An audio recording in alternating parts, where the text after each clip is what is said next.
Good evening, everyone. We are starting just in a bit. Thank you for your patience.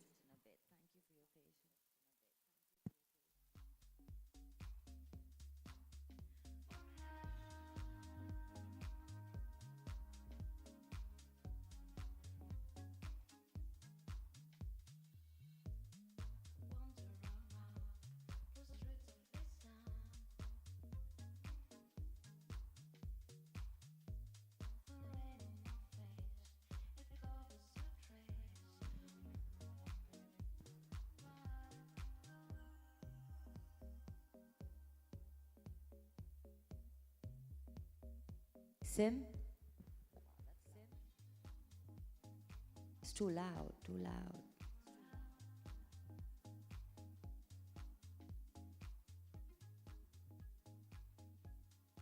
Karan, it's too loud, it's too loud.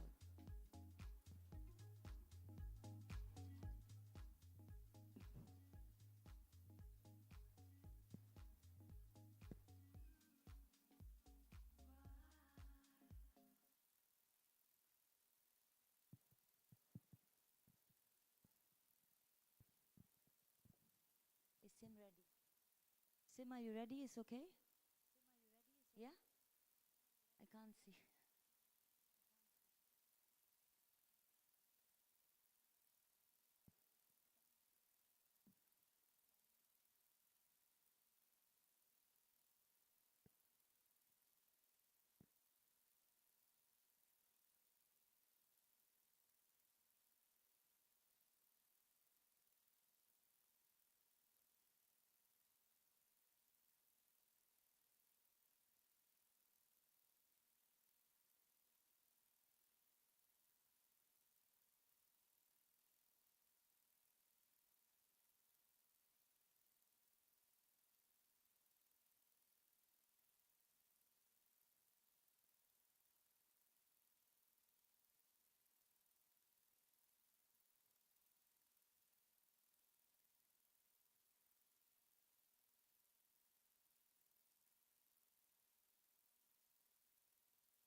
Do we have any guests outside for the forum? Just usher them in, please. Yeah, thanks. Just make sure that these are sealed. Sorry, yesterday we had a model who actually walked past the screens.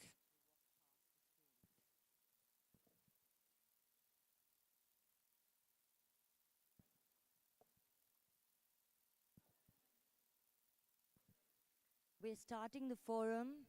Yeah? We're starting the forum. Thank you, everyone. Sorry, that's the backstage. And hair, makeup.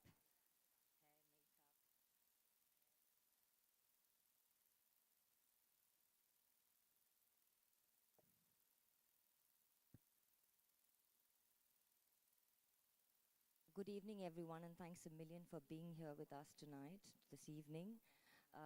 The place where you are has been the home of the Middle East Fashion Week for the last, this is the second edition, and we move the chairs around for the catwalk just after the Sustainable Fashion Forum gets over. That's why there's a bit of chaos, and that's the backstage behind me. Those are the showrooms, so we have a B2B focus as well. So this is our space, the agenda, which is a venue that is working hard towards calculating their carbon footprint, working hard on a number of things since inception, which is this was the former Palladium, and Martin, are you here? Is Martin here? No. Is Martin here? Gravestock? No. Okay, never mind. Hi. Anyways, so a little bit about the Middle East Fashion Council. So it was launched in 2020 with sustainability as its core value. That's saying a lot of things, and that's quite a statement. But the idea is really about a long-term vision, and we are super aware of the fact that this is really, we're in it for the long haul, which means just taking our baby steps, working towards the vision, which one of the main partners of the Middle East Fashion Council has been the Sustainable City. Now, why the Sustainable City is a question that many people ask us because they're not in fashion. And it's been a key partner for us to kind of step out of the fashion boundaries to speak to a much wider audience. And again, when I say much wider audience is in the fashion world and the luxury world, we tend to focus a lot on the audience tends to be people who work in fashion for the large part, who are somehow involved in fashion. However, the audience is way larger, way wider, because we're looking at anyone who consumes fashion, whether it's mass or it's luxury. And this is very important for us to be able to speak to a much wider audience. And this was very key to Sustainable City as well, stepping outside of the real estate realm to be able to join forces with a homegrown platform. And this is key for us. It's something that Simon, he's not here right now, but Simon Logato, the CEO of the Middle East Fashion Council, he began the Middle East Fashion Council with Faris Saeed on the board, the CEO of Sustainable City. And that kind of grew in terms of strategy and vision once I came on board, and a number of other people, Ben as well. And we've been working hard on it, and working hard basically for us means baby steps. That's what we can do, because I describe ourselves as a startup, and we are a startup. And the baby steps we are taking is the Sustainable Fashion Forum and many other initiatives which are underway as well, along with Sustainable City. We are very honored this edition to have as partners Deloitte. Thank you so much. I think Deloitte needs no introduction. One of your most important management consulting firms. Excuse me, but I'm exhausted. That has been a key player in retail and luxury, and with a strong focus on ESG. So we're looking at, we're going to be having panelist Carla Martin, who's with us tonight, Hoss, who's with us tonight, Giovanni, who's flown down. So thank you so much for being here. And I am now going to invite the panelists, including myself. Please. Yes. Carla?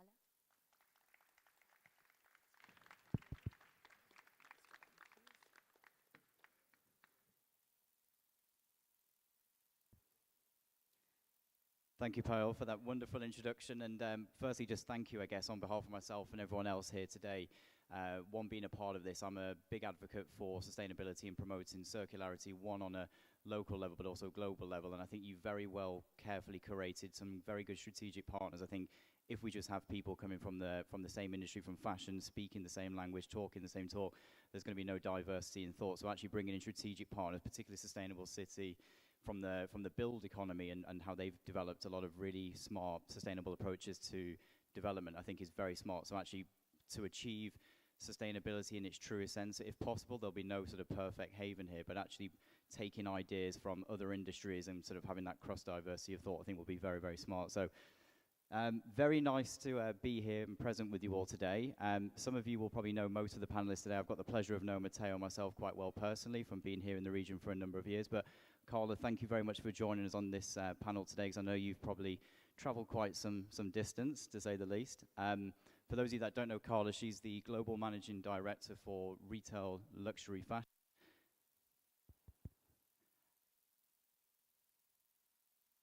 Can I have 2 more mics, please?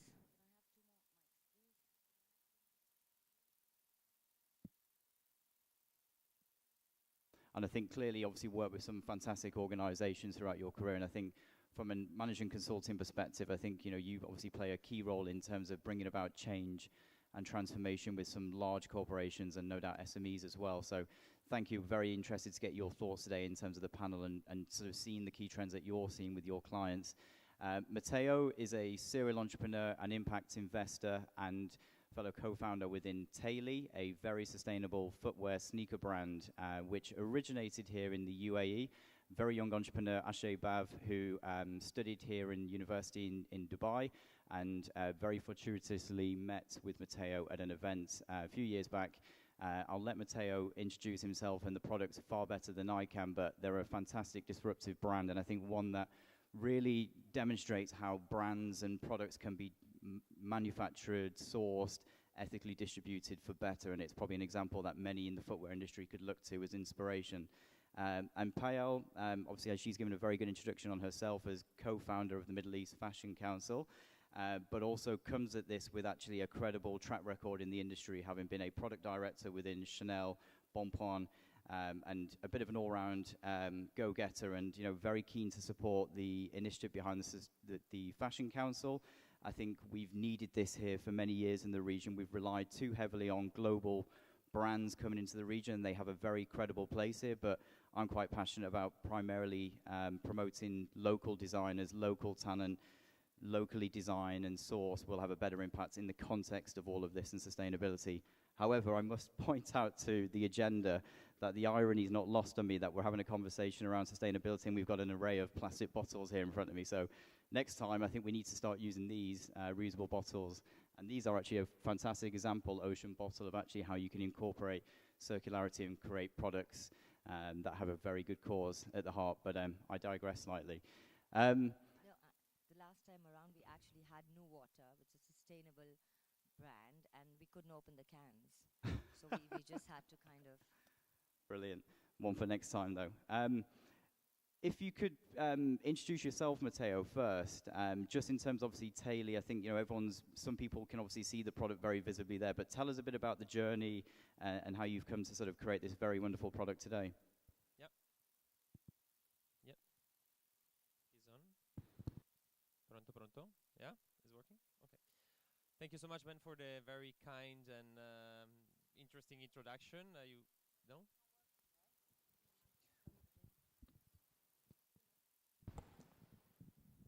Yeah, I was saying thank you, Ben. A very kind and generous introduction. My name is Matteo Boffa. I'm from Switzerland, living in Dubai since 2016. My knowledge of fashion is probably -1 or 0. I'm not a fashion guy, as you can see. I don't look fashionable at all. I was lucky enough to be in the same room where this 19 years old from India pitched in front of a jury. I was part of the jury. I teach sustainability and entrepreneurship in different universities in the UAE and in Switzerland.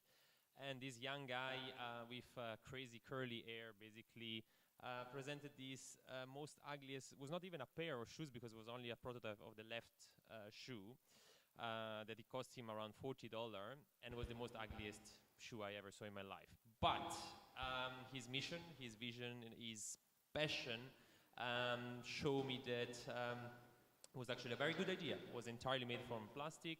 And I said, okay, let's give a chance to this guy. The guy ended up winning the competition. I shake his hand. I put the first $10,000 as an investment. At that time, I acquired 49%, so it was pretty much a very good deal. And yeah, we started. It was full COVID. This gave us the time to prepare the prototype. We went through a phase of 12 plus prototype. We launched, we got scouted by Business Insider. Business Insider made a very nice video documentary on us. A very famous businessman from India, Anand Mahindra, saw this video, he tweeted it, he contacted us, and he closed a $1 million round investment as a $10 million evaluation. So I was lucky, to be honest. That was lucky shot. I'm a gambler. I'm a gambler investor. I love to invest in sustainable startups that have a positive impact not only for the environment but for the society. So everything that is done, it's trace to cash. So we pay people in India to collect plastic bags, plastic bottles. We transform it in India. We produce with Bata shoes at the moment, and we are sure that the people that work with us and for us are well treated and well paid. So it's not just the product itself. This is entirely vegan. It's the 360-degree component of how we made it, who made it, and how we transport it and how we sell it. Fantastic. It's great to see a brand from the start really sort of incorporating their ESG strategy. It's not just thinking about materials and sort of product use and how you're distributing those products, but actually, you know, the better use and sort of applied services towards people. You're creating jobs, you're, you know, improving lives and standards in India, which I think is fantastic. So a real good example of a business using itself as a force for good in society. So, and you know, great example. Is there anything that you could say that you're could do better? You know, no brand's perfect. Are you striving towards anything else that, you know, there's always a bit of work in progress, not to put you on the spot? No, we're very far to be perfect. I think it's the beginning of the journey. We're improving day by day. As I said, my knowledge in fashion is very limited, so I push all the responsibility to this now 23 years old guy. He's learning fast. We got some support from the investor that put us another partner, that is Metro Shoes in India. So from that side, we have help. Distributor are helping us as well. So yeah, we are not perfect. We are not the best. We are probably not the cheapest. Our shoes retail for $100. But yeah, there is always something to learn, and especially what is color, what is the trends, the season. It's something that we are evolving day by day. Yeah.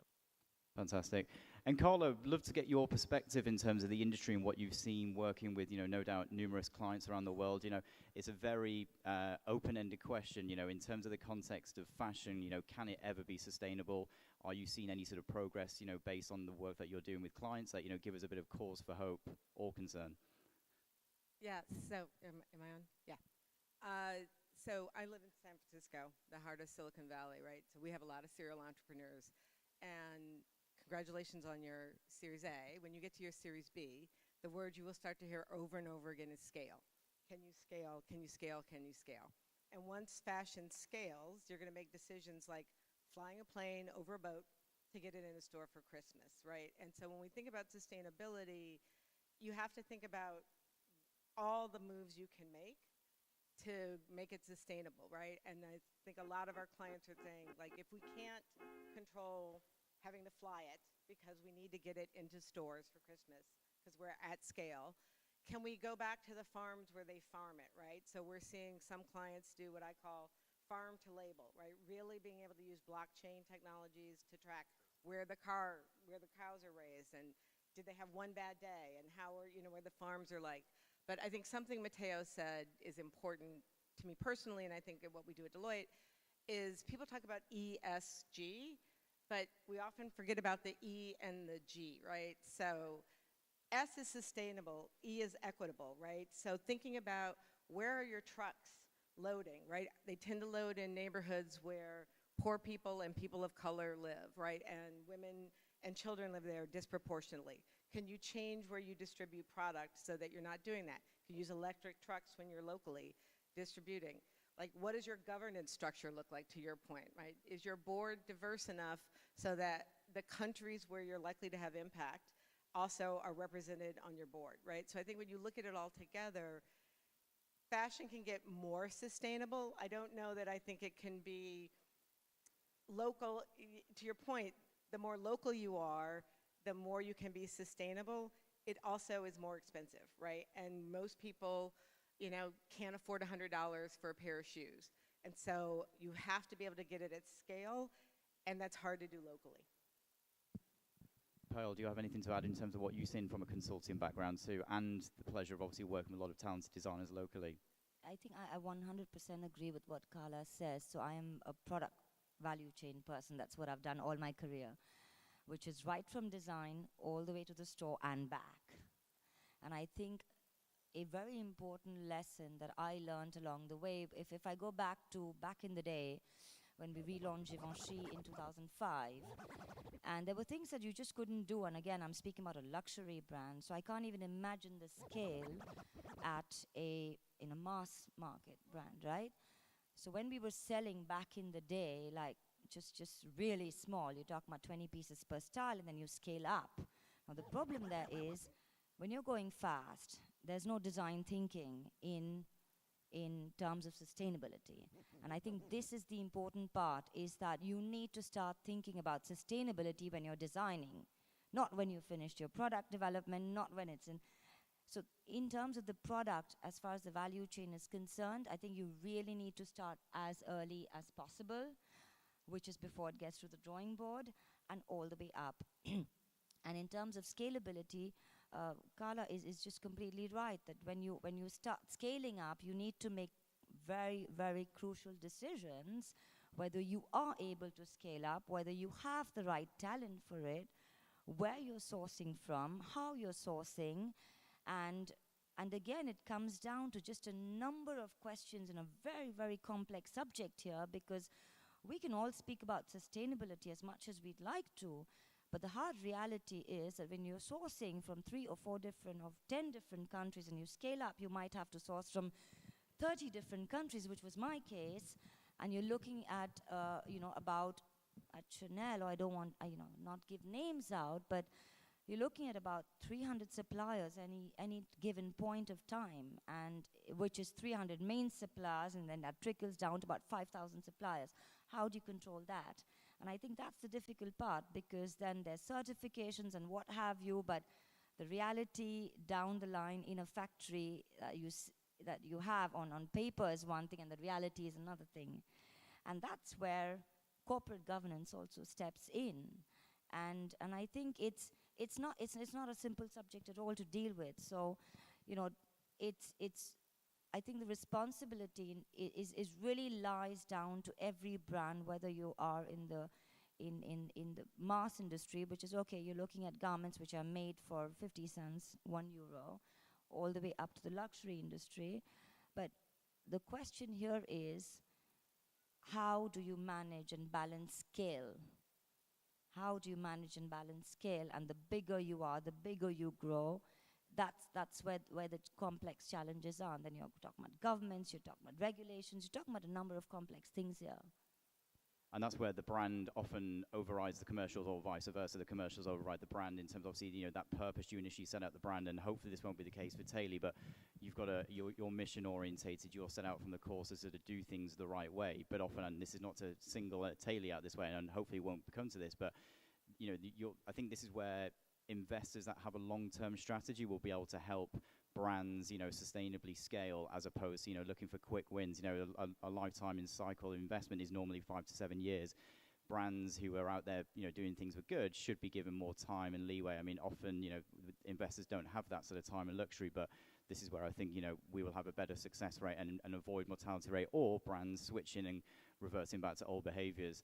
And this is where it's really challenging, because so many sustainable brands, want to communicate all the good that they're doing, but there's so many naysayers out there who will always like to sort of critique and find, you can have a very sustainable product using the best in terms of materials innovation and promoting circularity, blah, blah, blah. But then when it comes to where was the product manufactured, oh, it was in China. And then people then have okay, well, that's an industry or a country that relies heavily on fossil fuels to power the economy and the industries for production. But that's where I think, brands should be forgiven for at least, going about it in terms of obviously promoting circularity, from the cause. And it's an education, it's a continuous cycle, I guess, to strive for carbon neutrality and producing with as little waste and as in the best possible means as possible. And then it becomes a bit of a generational gap. I'm told, often that Gen Z care more than, our generation, Gen Y, whatever it might be. But then if you look at brands like Shein, which has like a $400 billion valuation and are producing, 5 million pieces of garments per month, it's pretty eye-watering to say. I mean, is there any hope for us? If we see that the Gen Zs or future generations are still purchasing, these products at volume and at ease, do you think there's an education gap here? Is there more that we could be doing? Responsible retailers, consumers, whatever it might be. Do you have any view on this, Carla, in terms of that Gen Z care versus do they or don't they? So, as the mother of 2 millennial daughters and a millennial son, I would say they follow brands and they follow the news, right? So at some level they care, but the way we feed the fashion cycle, they also care about the way they look. And I think to your point about forgiving brands, there is, to your point, a long cycle from design to in-store and then back, right? And one thing, people trash fast fashion, but they actually got very efficient at sampling, right? To be fast, you stage material, they cut it within an inch of their life, they don't have a lot of waste, they get it in store, and the waste is on the back end, right? And so those companies could actually do more about recycling and upselling, but they actually do a fairly good job in the manufacturing and the waste of the product, right?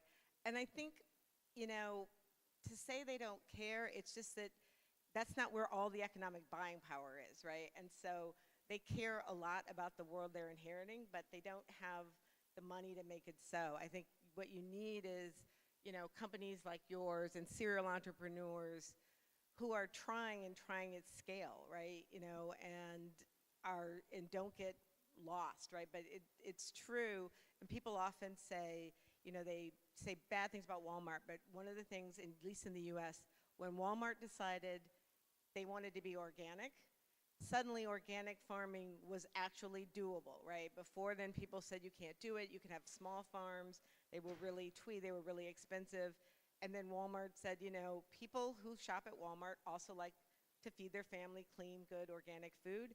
And overnight, you know, we stopped using more fertilizer. So you can do it, right? And I think they did it because more people said, you know, we'll pay like, we can't pay 25 cents more, but we'll pay a dime more, and they got it down to 2 cents more, and took something like 40% of fertilizer out of the soil in North America. So I think it's certainly doable, but the push always comes from the young, right? You know, at some point, if you're a parent, you get old, and like your kids, that's why we make them, right? So they push us to do better and leave them a better world. Complete. That was very, very insightful, what you said, Carla. And I think what's important is that companies also at some point need to put, and I think that's a very large term, but put purpose before profit. Can we actually do that? And how many companies, and you know, companies like Mateo, and many, many other companies that are actually trying to walk their talk with the baby steps. When you grow bigger, and the companies that we're talking about as well, can you put purpose before profit? Uh, because realistically speaking, half the planet cannot afford to clothe themselves, correct? So we are talking about a small percentage of us that can actually afford to walk into a Zara. How many people can actually afford a Shein? Let's be honest. My own country in India, I mean, it's a luxury product, let's be honest, for 80% of the Indians. So I think it's really on the companies. And again, I am not one to name and shame, because I believe, I think it's very easy to do that today. But the fact is, to manage complex organizations, to manage complex value chains is just way, way beyond that. And coming from a strong luxury background again, you know, if you looked at the numbers, let's say about just 10 years ago, you know, when China represented probably 10% of global sales, and they represent 30%, I'm talking pre-pandemic, but still. India, which has barely stepped into the luxury market, which probably represents something. So in the years to come, the question is this, is that the numbers have grown. People are buying, okay? The same people who are speaking about sustainability are buying more and more and more. So the question, I think, really boils down to each one of us, because it's very easy to name and shame big corporations. But a 100-year-old company, how do you change these practices overnight? How do you actually adapt? How do you grow? And I think this is where technology plays a massive role today, which is things are so much more easier. Transparency across the value chain has suddenly become so much more, because I was doing it on paper a few years ago, and all of a sudden you'd speak about blockchain, you speak about 3D, you're speaking about a number of things in terms of product development as well. So I think technology is key today to making those steps forward. And instead of naming shaming, which I think some companies, yes, I think there's a lot of things that need to be cleaned up, let's be clear. But again, it's not talking about a particular company, but what are the steps being taken and in what direction, and each one of us as well. We all have a voice, and I think collectively platforms like ours need to use that voice today to speak about these issues and yeah, create strong lobbies and be able to put practices in place. Wages, labor practices, I think all of that constitutes sustainability beyond the material side of it. No, I completely agree. And I'm a big advocate for movements like the B Corporation, for example, which doesn't really have a huge presence here, but obviously in Europe and North America, not to say that they're perfect, but obviously they verify independently that these businesses obviously meet certain social standards, that they are balancing purpose with profit, and they are an independent sort of not-for-profit organization that will hold businesses accountable. I mean, again, there was a lot of controversy when Nestle and Nespresso got certified as a B Corp around, obviously their practices, but actually, to your point, Carla, around Walmart and actually their impacts. Bigger corporations, while not perfect, actually can have a bigger, change, and obviously have a better influence on other businesses by making these small, but obviously can often be seismic changes, and that domino effect in terms of these implementations, organic, fertilizer-free, whatever it might be. And that's where I think, when people think about sustainability, and actually controversial, I hate the word sustainability, I think it's overused, I would much rather reframe it to wellness, in terms of like sustainability, it's more around the wellness of your company, the people. I think people often think about just the product side of things in terms of like the business responsibility, but much more the social side, reducing inequalities, closing the gap, I think is where we need to be focusing, improving lives, because that's the only way we'll achieve true equity effectively. Can I say one thing? Of course you can. So to your point, I think we let people off the hook a little bit when we talk about how hard it is to do something and how much change this is. And when my clients say that, and CEOs, I say, like, we spent the last 2 years globally changing the way we do everything because of COVID, right? We shut down, and, in industrialized companies, we, overnight went to Zoom and kept doing business. We did it around the clock. We did it globally. You launched a brand in the middle of a global pandemic, right? So as people, we can decide to do hard things, right? You don't have to tie it to purpose. You can just say, like, this is a necessity. We have to do it. And we did it, right? So I think there is, a growing sense that if this becomes, and I really hate sustainability because it's so up here that it does end up always being like you can't get on a plane, right? And that's the easiest, and if you can't do that, it's impossible, then this seems really, something that you can't do. And in North America, we saw, overnight, people taking to the street around equity, and things changed around, faces that we saw in fashion magazines, and who was on the runway, and designers who were designing. So we can change on a dime when we decide, to let a movement, matter to us.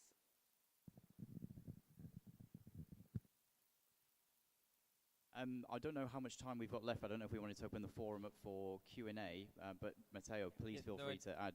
No, I just want to add something connected to what Carla and Payal said. Transparency.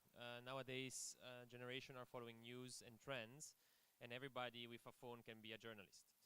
Now at the beginning of our journey, they offer us to produce our shoes with, I would say, unaged adults for $4 or $5. Of course, we said no. We went to a more serious producer, and we paid actually almost 10 times the price, but we were certainly secure that what we were doing was ethical as well. Now through technology as well, we can certify each component, where it's from, who is made it, how is made it, the trash, where actually was picked up, and who picked up, and actually who is the person that made the shoe. So that is the big added value that new companies can have in terms of being transparent, being true. And greenwashing in this kind of situation will not resist longer, because people will need to see exactly how you do it and why you do it and who is made in it. And without being bad with a competitor that I will not mention, our claim is don't just do it right. So in life, you don't just have to do stuff, or you don't just have to invest in things, you have to do it properly from the right step or from the right pair of shoes that you buy or you made. Amazing. I can't imagine who you were referring to there. I'll just add on that point that Carla mentioned. So we launched the Middle East Fashion Council during the pandemic as well. So that is, it was really with the idea of creating this platform where we can get together, speak about subjects without taboo and without being always correct. With speaking about things and having speakers on board that actually can relate to an audience without, everyone's tired of hearing that. I don't call my business I call it conscious luxury. in terms of the consulting, because I believe each one of us has to be conscious about how we consume, how we produce, and coming back to actions that every individual, whether you launch a company or whether you're a consumer, because I think consumer is a word I don't like again. I just feel like I'm a cow. And that's, I think each one of us really need to look into ourselves, whether we're entrepreneurs or working for a big corporation, and say, am I doing the right thing? Am I doing the right thing? Am I being bold enough to speak up? Am I doing that? Can I do it? Can I allow myself to be bold enough to speak up? Because, you know, the younger generation today, I mean, I remember the last recruits I had, and I shall not name the company again, is I thought, you know, they would just should have been grateful to have a job there. And no, they are happy to learn, but in 6 months they want to be promoted, and they want to do other things, and they have a voice, and they have an opinion. And social media allows you to voice your concerns or create paranoia in the wrong or the right way and create, you know. So I think each one of us needs to be very careful about what we put out there, who we criticize and who we don't, why we do that, and how easy it is to criticize anyone. And I think personally that's what I do. I really keep away from that personally, because, and it's not about being shy or about, you know, having something, not saying it because I don't have anything good to say. It's really about being careful. It's being careful about what you put out there, because you don't know what's behind the scenes. And I think this personally for me has always been an ethos that I have driven and worked with, because there's just been so much of flake thrown also at luxury companies, and having been on the other side for 20 years, I know how hard it is. I know how hard people work. There is a lot of greenwashing because people are under pressure. But again, it's a question of balancing it out for us as well. How are we consuming? What are we speaking against? And why we should speak against it. There's a lot of causes that we can all engage in. And when I work with my clientele, it's very simple. It's what is your fight? And I'm always repeating this. Pick your fight. You're not going to be able to do everything. Is your fight social? Is it environmental? Is it whatever it is? Doesn't matter. Pick it, work on it, and then grow, because you can't do everything at the same time. And you can do small actions maybe on things at the same time, but just keep it simple and just pick your fight and go with it. And then the next year and the next year and the next year after that, you will just grow that fight. And then, you know, it's just... If anybody has anything else to add, then I think we should definitely open up the forum to the audience and see if anyone's got any questions, wants to give us a grilling about anything. Please feel free.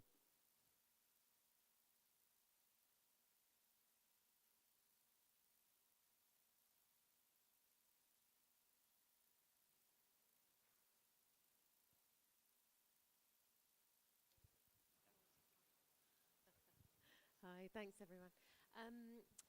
Carla, it's a question for you mainly. It's what do you see in the corporate landscape as being the 3 biggest opportunities for the future? I think she said in the corporate landscape, the 3 biggest opportunities for the future.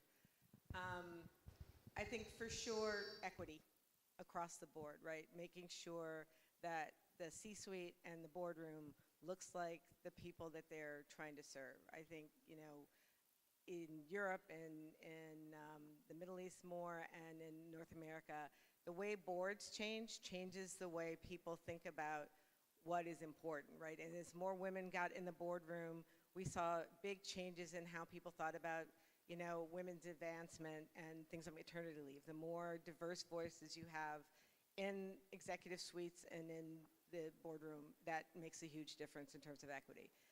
Sustainability, I think it's a little bit harder because, you know, just do it right is hard when you're already the Queen Mary, right? It's hard to turn that boat around in the middle of the ocean.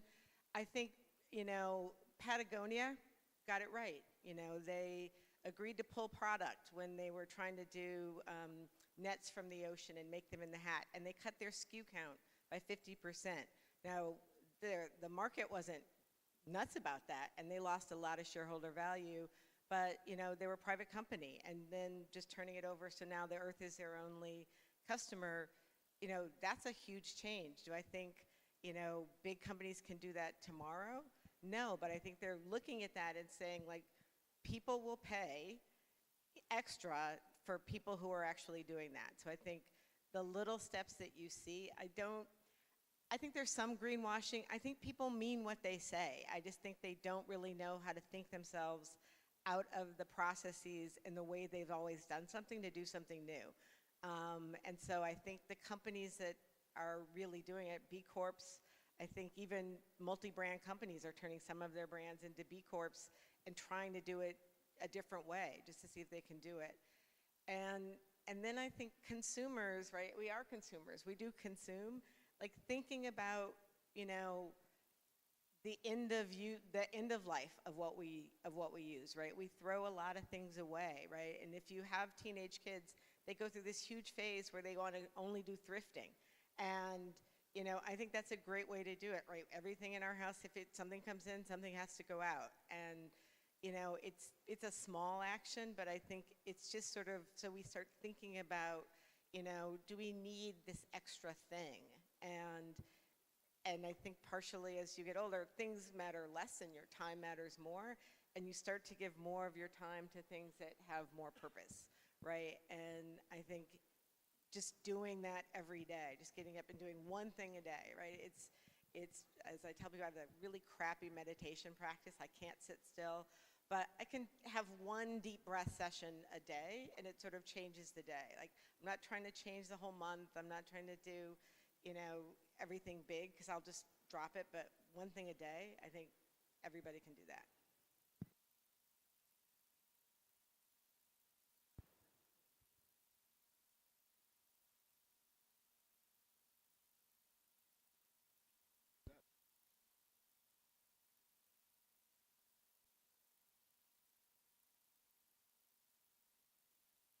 Hi.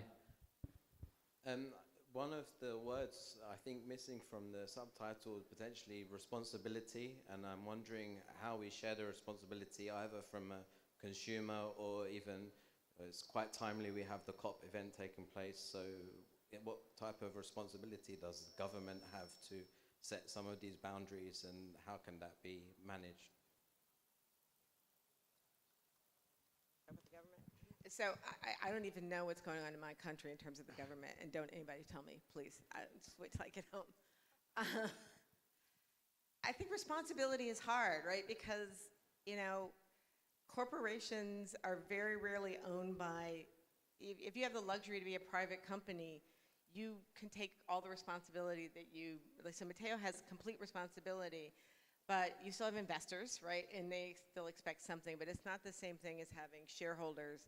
And the market dictates, what is responsible, right? And I think, the way you force companies to be more responsible is support the things that they're doing. And, sometimes people won't buy a recycled shoe because they don't think it's cute, right? It's not what we've shown on the runway, right? It's not what we're saying, is fashionable. That's a very cute one, by the way, so I'm not talking about your shoe. But you have to reward people who are trying, right? And instead of, dragging them on social media for not doing all of the things, like give them a thumbs up for doing one thing, right? And, I'd love to see things on the runway that are upcycled and recycled. And, and African designers have been doing it for a long time, making, extremely elegant couture gowns where they make the beads from recycled plastic. And they're all hand woven, right? So there are whole cultures that have done this for forever. And we just put a Western lens on it, and I think we have a responsibility to maybe get outside of that lens and look at what people who've been doing this for forever are doing. Yeah. Ladies first, always. No, please. Okay. I think what works the best, coming from a country like Switzerland, is the stick and the carrot system. To give an example that is not related to fashion but to trash per se, we have to segregate everything from the small little cover of the toothpaste. It's aluminium. You have to put it in the right place. And we actually have in Switzerland the trash police. So the police go and check your trash. If you didn't segregate it, you get a fine of $500, for example. Now, in terms of fashion or my company, our company, What works very well is the Indian government is giving us better taxation because we are in an innovative startup, sustainable startup, social impact startup. So this is something that they give us as an incentive to create and to create more value, more employment, etc. And what is a bit missing, a bit all over the world, is penalizing or making people or company pay for their mistake. In the UAE, we are seeing this a bit more. Was not the case, but it's moving. And personal opinion is the only system that works, rewarding who is doing good and make pay who is not doing it properly. Yeah, on that note, actually, very interesting question, and I'd like to give a thumbs up to 3 of our brands here. So we had the ambassador from Mongolia yesterday, and one of their first brands showed. And this really kind of ties up to what Carla just said as well, which is they actually work with practices that are age-old in terms of producing cashmere and in terms of, you know, the whole ecosystem in Mongolia. And we have 3 of these brands showcasing. I don't know how many of you were there yesterday, but it just blew us away. Catwalk, wearable, stunning, and at the same time, genuinely sustainable. And that's very rare, actually, to see something on the catwalk. And the Mongolian ambassador himself, you know, this is something that is very, very dear to them. So again, it ties up to how involved governments are in also pushing these brands forward, into making them marketable, because not everything that is sustainable is necessarily pretty or desirable. And I think fashion is all about being desirable. So that's the key thing is, yeah, it can be great, it can be sustainable, but if I don't like it, I'm not going to wear it. And when you're promoting, I mean, you know, most people yesterday were just stunned. I mean, the amount of people clapping at that show was ridiculous. And it was, these are brands that walk their talk.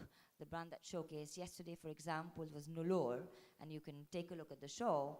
And when you think about what they showcased and how sustainable the product is and how much they're walking their talk in terms of social responsibility, is just amazing.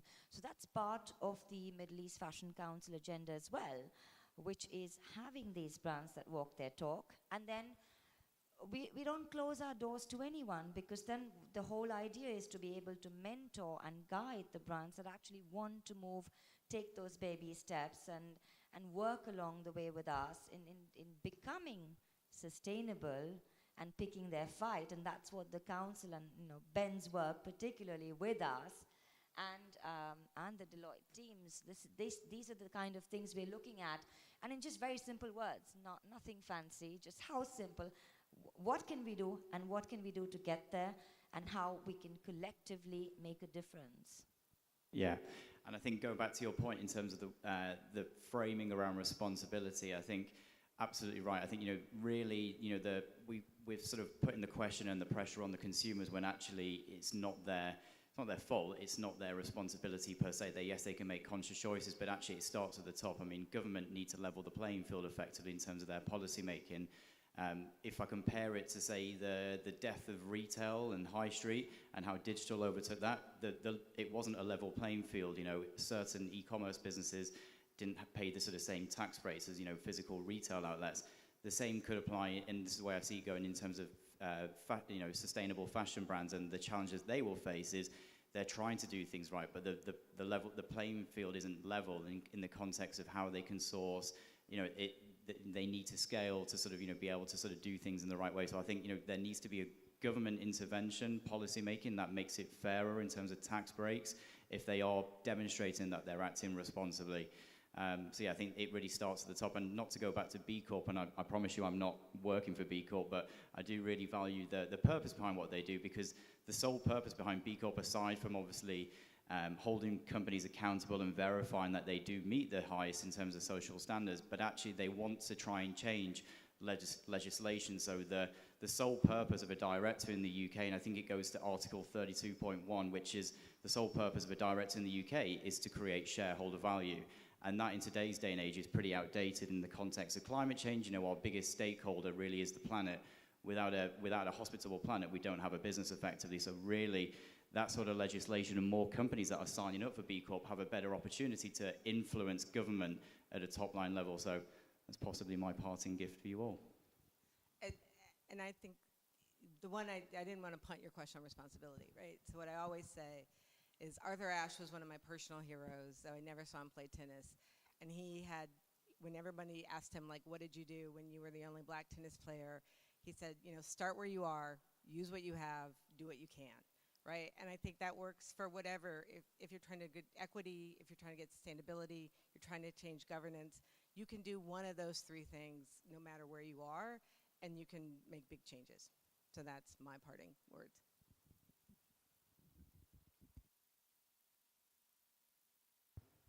I think that concludes it nicely. So a real big thank you to my panelists. Thank you all for attending, and those who are watching online on YouTube, if there are many of you, I hope there are. But a big thank you to everyone for participating and for your questions, and look forward to continuing debate another time. Thank you.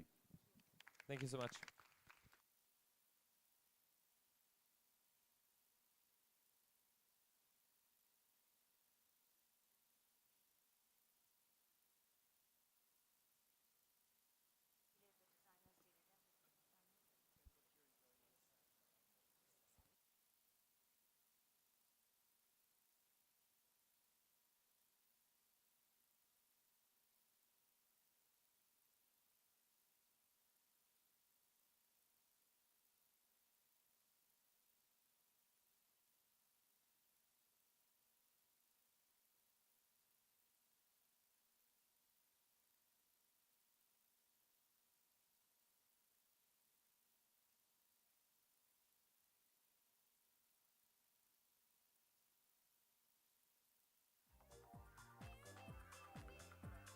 Oh, no, we're not starting the shows yet. Okay. So, we're going to move on to the keynote now. Can we have the slide, please? The keynote slide, please. Okay.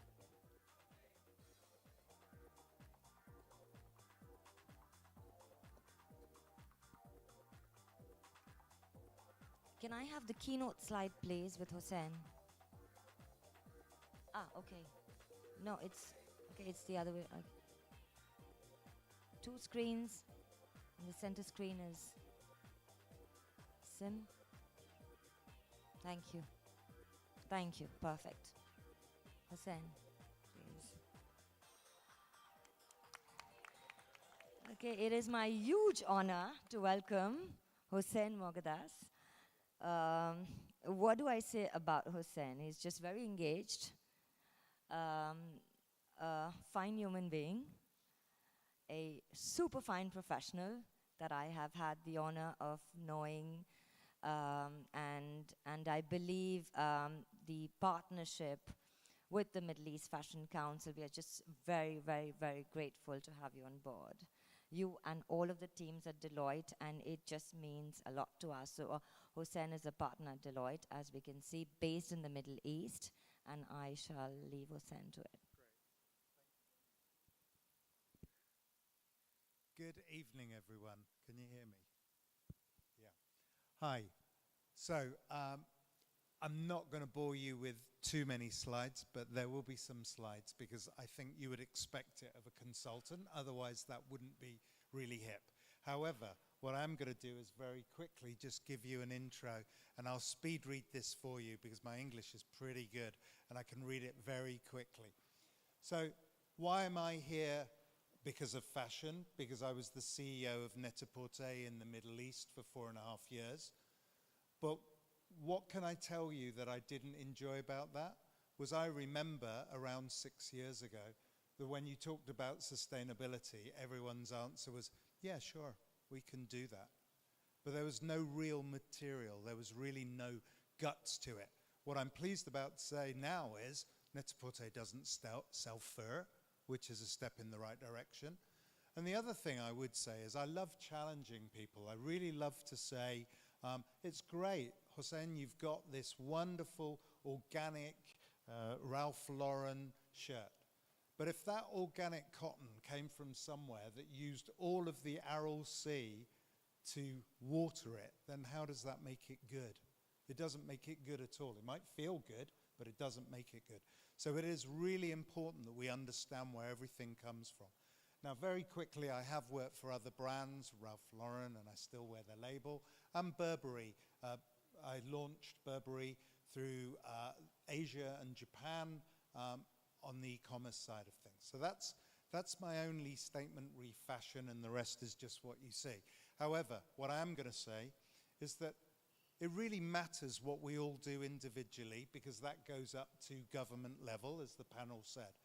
But I will tell you, these Doc Martens, they're about 12 years old. Why? Because they last 12 years, so I don't need to throw them away. And I wear other shoes as well, Church's. I love Church's, English brand. But you send them in for a service, and they service them, and you wear them again. And funny enough, they fit like gloves. So we don't have to change things. These Levi jeans, they're about 12 years old as well. And again, what I'm going to show you today very quickly is that I believe there are a lot of changes coming down the line where we should be impressed with what we're doing to influence companies, to influence governments, exactly as the panel said before. Very quickly, I'm just going to go through and start describing each of these elements. I'm going to show you examples of what we're doing, not just in the Middle East, but also what we're doing globally, because we should be proud of what we're doing in the Middle East. First of all, I don't need to tell any of you here what social media is going to do for us.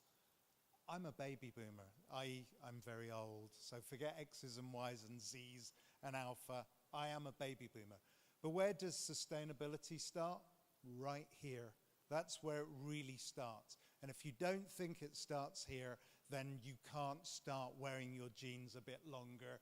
Then you can't think about, how am I going to send this back so something else can be made from it? And essentially, as we see here, we can see, I don't know if you guys can see the very bottom of the screen, but the idea is that Generation Z, i.e. those who were born between 1995 and 2010 roughly, and I have one child who is there, who pushes me on a daily basis, who tells me that the work-life balance is really important to them. And I'm really pleased that this guy, he's a doctor, but he works enough for him to make enough money to then go and have a good life balance. I wish I had that 40 years ago.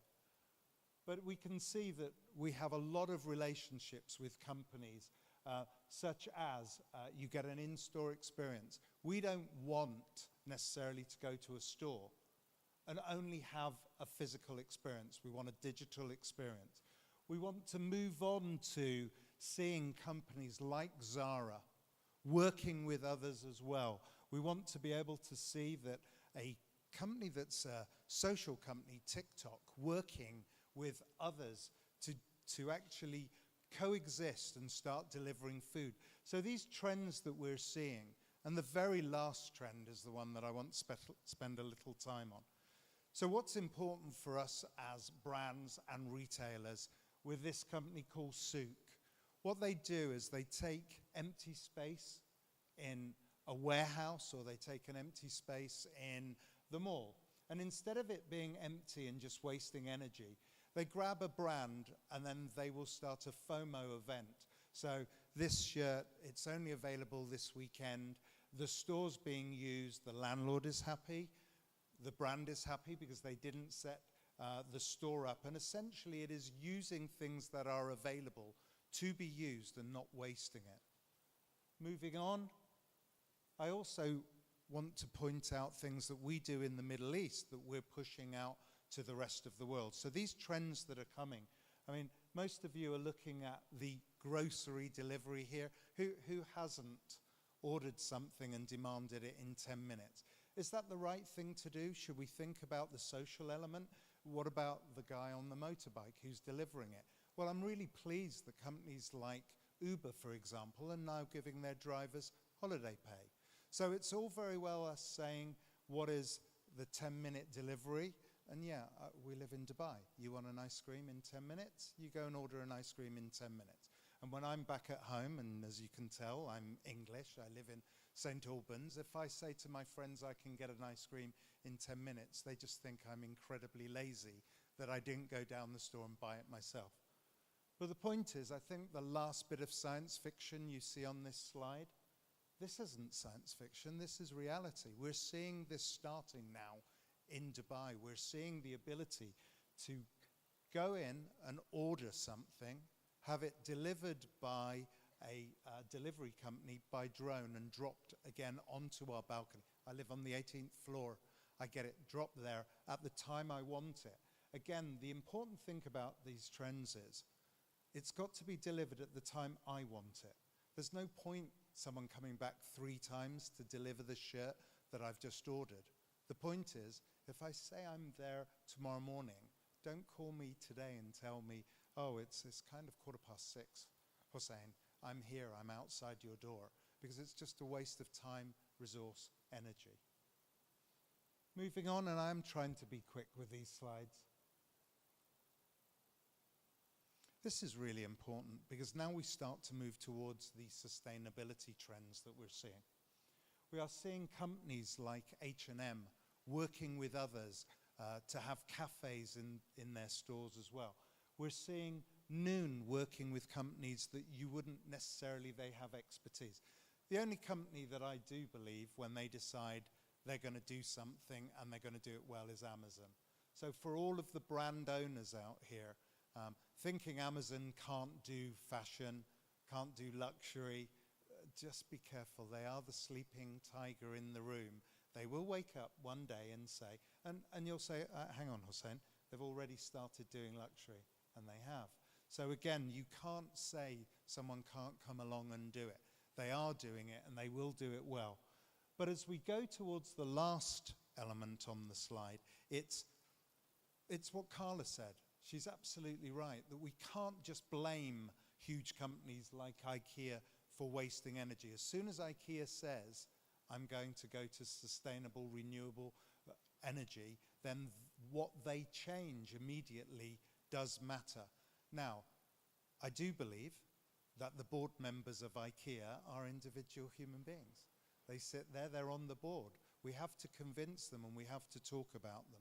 And I will come on later on to talk about what we're seeing with consumers or customers, if you don't want to use that term.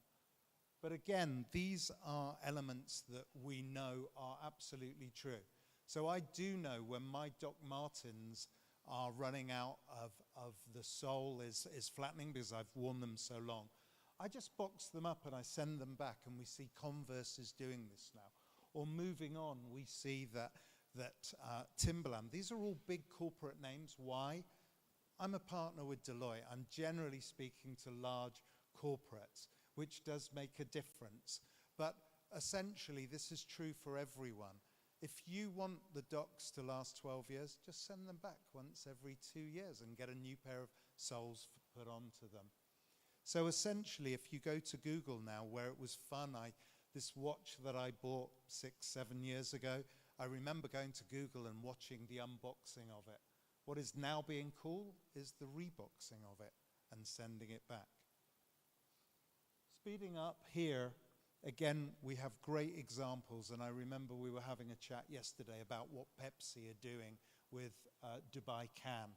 And again, I think we can entertain large corporates working in a way that will help us all. I run along the beach, I just take an aluminium can and I fill it up as I go along. I don't need to take plastic with me. And what we've seen in our office here in Dubai, we have water, of course, everyone has water, so we have a water filter machine, but we also have water in glass bottles if we have anyone come to see us. So again, make those steps one at a time. Is there something better than glass? Yes, of course there is. So we will move there one step at a time. Actually, I am going to go back to the very last one here. So I don't think we have anyone from DHL here today. But what I loved about this example, there is a firm in London called Bean, B-E-E-N. And what they did was they took all of the banners from the Formula Ones that DHL sponsored, and they turned each and every one of those banners, as you said, you can see the yellow and the red, and they turned it into tote bags, and they turned it into card holders. And the beauty of that was that as soon as it comes off the track, it's reused again. So what is sustainability in my mind? Mine is, I remember as a kid that I had a brother who was he is 10 years older than me, bless his heart, and I would always get his hand-me-downs. But do you know what I really love about being 60 years old?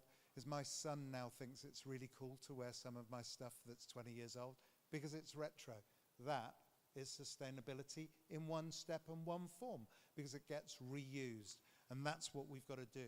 So if we just do that once a day, once a month, and we help ourselves to do that, then I believe we are stepping in the right direction.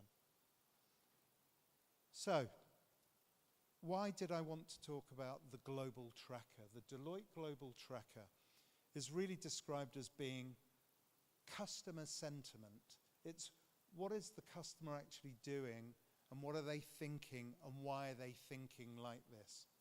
Because it's all very well having those trends, but you can't have me up here speaking once a month, once a quarter, but you have the opportunity to go here and actually interrogate this on the website, to go and ask questions about, tell me what out of the 24 countries that we track, so of course US, Europe, and now I'm pleased to say we include the UAE and KSA as well. So when we track them, we can actually build this interactive dashboard. You can go and interrogate it, and essentially you can start asking questions of it. So I think there are some similarities that we have here with our counterparts globally. So again, if you can't read at the bottom, we are very similar from our anxiety about climate change. But what disappoints me, it's only 3 out of 10. But it is a start. It is that first step. So we know now we have a stake in the ground that says this is where we're starting from. Again, you can see travel. We are very similar to all of our counterparts globally. And then savings. You know, there is a big difference. Financial well-being is something I will move on to. And again, what we see is that financial well-being, or as Ben was saying, maybe sustainability could be redefined as well-being for us, for the planet. And I do think financial stability, financial well-being is very important to every consumer. I did love what Payal said, because half the planet can't clothe themselves. So who are we to judge those who have to go to Shein? Okay, am I going to buy from Shein? No, I'm definitely not, because I have the means and the ability not to. But I'm not saying they're not there for a purpose. And I love that statement. Let's think about purpose first. So here we have the ability to look at the similarities of consumers. We also have huge differences as well with the globe. We do have the ability to look at our daily finances and decide what we want to do. We can look at this and say, okay, some of the similarities are that 1 in 4, so 25% of customers and consumers are looking at their upcoming credit card payments. It's really different for us in this region. We look at inflation at 2%, 2.2%, but where I'm from in the UK, it's running at 10.1%. This is a big difference. So I was quite embarrassed when I read the consumer tracker, and it said there are a lot of people who are no longer willing to pay that extra for something that is sustainable. We must remember it is a luxury to be able to pay for something that is sustainable. And so again, I'm not here to tell you what to do, but I personally won't judge someone because they can't afford to buy something. We are in a position of luxury, so we should remember that. I'm also going to talk very briefly about those things that I think are important when we look at joyful purchases. And here we are in Dubai, and we're all making joyful mine is eating and drinking. You can see the size of me.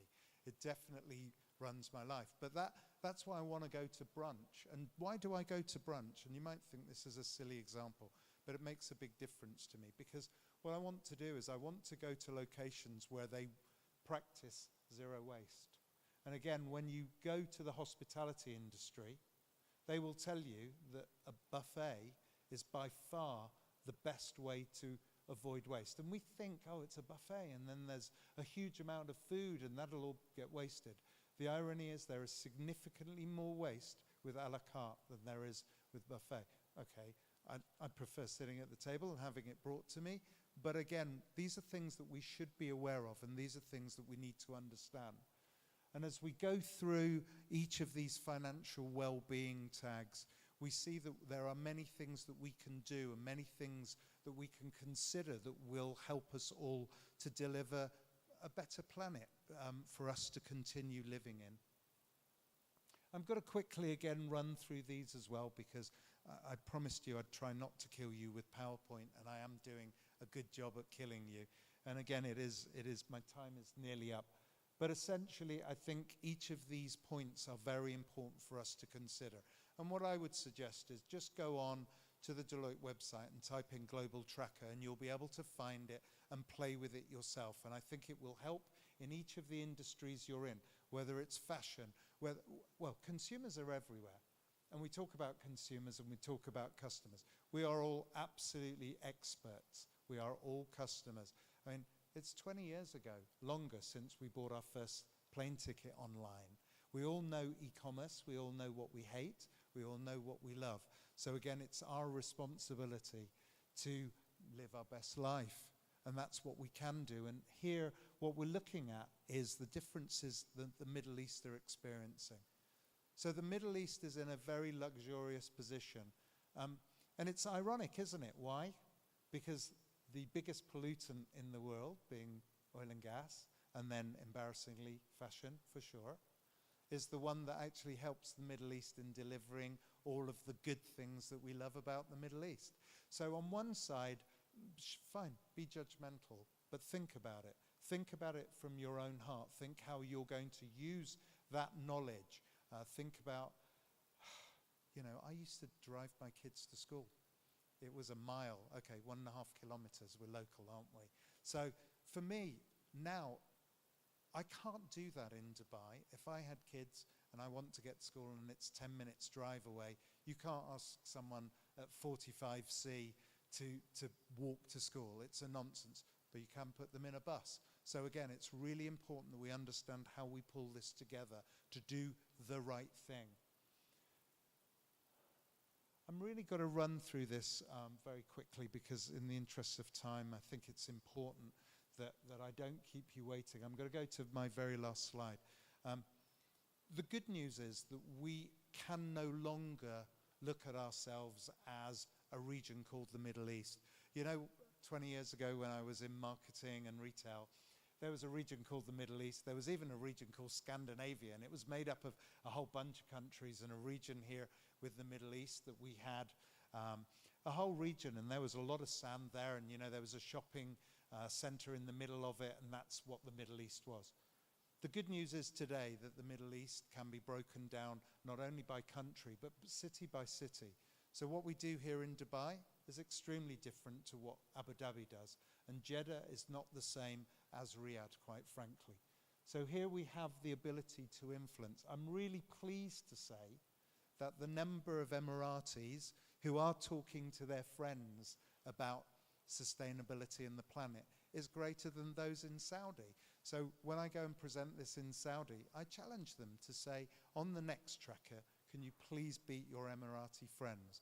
So with that, I know I rushed, and I know I had a lot of data up there, but for me it was important just to share that when you look at Deloitte, some of you in the room may not know who Deloitte is. And I was really pleased after I moved from working with Net-a-Porter that the CEO of a magazine, I won't mention them here, came up to me and said, "Oh, Hossein, I really didn't know that you're an accountant." I said, "Why would you think that?" "Oh, well, you work for Deloitte now." And it's like, no, no, no, I'm not an accountant. But what I am is someone who's very passionate about talking to corporates about how to change their strategy. So how do you get from being not an accountant to talking to corporates about sustainability? And that's where I do believe organizations like Deloitte have a role to play, to come not only to individual brands and retailers, but go and sit with boards, because we're with them every day of the week, and we can actually practice what we preach with them and guide them in the right direction. So I'm going to call it an end there. I hope there are no questions, because I know we've run out of time. So hard luck. What do I say? Goodness gracious, I remember when we discussed this keynote, and I'm like, just keep it digestible, okay?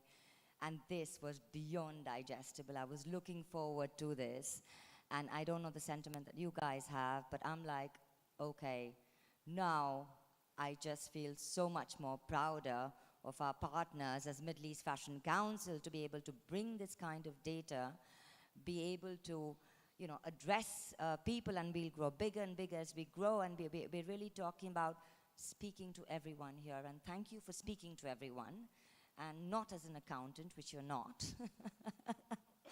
and not as the Deloitte that, you know, common people tend to think it is. So this is really information that's power, and I think this is again where a partnership is just makes so much more sense at a council level for us in the years to come. Thank you, We do not have time for questions, unfortunately, but you will have time to meet and greet Hussein and the teams and Carla, and be able to talk to Ben. I hope he's not leaving. I'd just like to invite Simon up on the stage. Hussein, you can stay with us. Always. Well, I would like to say a big thank you to Simon for having me on board the Middle East Fashion Council as co-founder. I came a little bit after him, and he did allow me this platform to work along with him and shape up a vision and an idea that he had along with Faris Said. So thank you, Simon. Thank you. At this stage, I'm so happy to see how this is shaping up. It started when I went down to see Faris at Sustainable City. He's a friend and also a business partner in electric vehicles. And when I was talking about the Middle East Fashion Week and invited him to the board, he was one that suggested we had the Middle East Fashion Council as its core value in sustainability. And then I met Payal, and Payal has been pretty much single-handedly shaped the council's sustainable drive up. And to see Deloitte coming on board now, I think we really have a strong partnership, and I think there is some serious things that are going to be happening in the future. So thank you to Payal, and thank you to Horst from Deloitte. Thank you to Deloitte in general.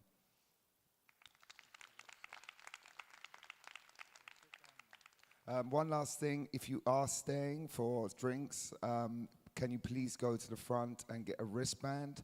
Otherwise, they will not allow you to stay in, if that's okay. Thank you everyone once here for being with us, and I hope we'll be seeing more of you with online conferences and other events in between the two main editions.